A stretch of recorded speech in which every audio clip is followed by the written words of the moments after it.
राजनीति में कहानियाँ बहुत होती हैं। राजनीति में जो आते हैं वो समाज से ही आते हैं वो लोग।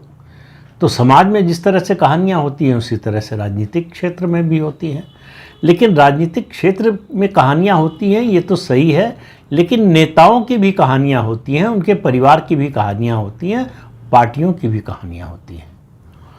कुछ नेता, कुछ पार्टियाँ ऐसी होती हैं जो आती जिस इरादे से हैं, जब उनको लगता है कि पूरा नहीं हो रहा है तो वो मैदान छोड़कर भाग जाती है। नेता भी इसमें शामिल हैं, पार्टियां भी शामिल हैं। तो कुछ की कहानी जो है वो पूरी नहीं हो पाती है और कुछ की कहानी शुरू ही नहीं हो पाती है। तो ऐसे दो नेताओं की बात करूंगा आज, क्योंकि बिहार का चुनाव चल रहा है, जिसकी कहानी पूरी होने की कोई उम्मीद नहीं दिखी और मैदान छोड़कर भाग गया। उसका नाम है प्रशांत किशोर।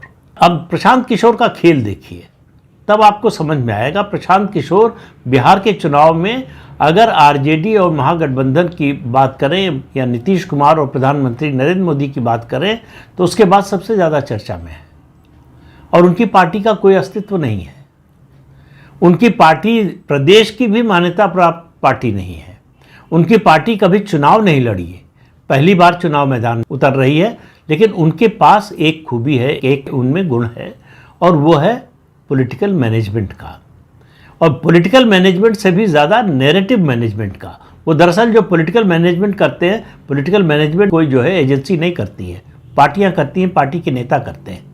ये जो सलाहकार होते हैं, ये जो सेफोलॉजिस्ट होते हैं, ये दरअसल नैरेटिव का मैनेजमेंट करते हैं कि आपके पक्ष में ये मुद्दा चलेगा या नहीं चलेगा, जानने की कोशिश करते हैं, लोगों के बीच में जाकर वो चलाते हैं।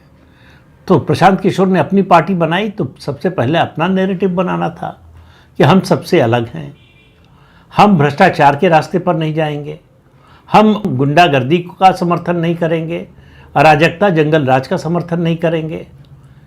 और ये सब कहते हुए वो अपने को सबसे अलग बताने की कोशिश करते रहे और चुनाव आते आते वो उन्हीं में शामिल हो गए।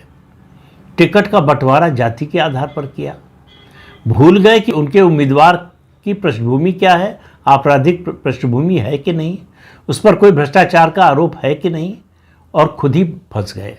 ये कहा जाता है चुनावों के बारे में, चाहे आप ग्राम प्रधान का चुनाव हो, चाहे विश्वविद्यालय का चुनाव हो और चाहे विधानसभा और लोकसभा का चुनाव हो, कि अगर आप जो बातें अपने बारे में नहीं जानते हैं वो भी जानना चाहते हैं तो चुनाव लड़ जाइए।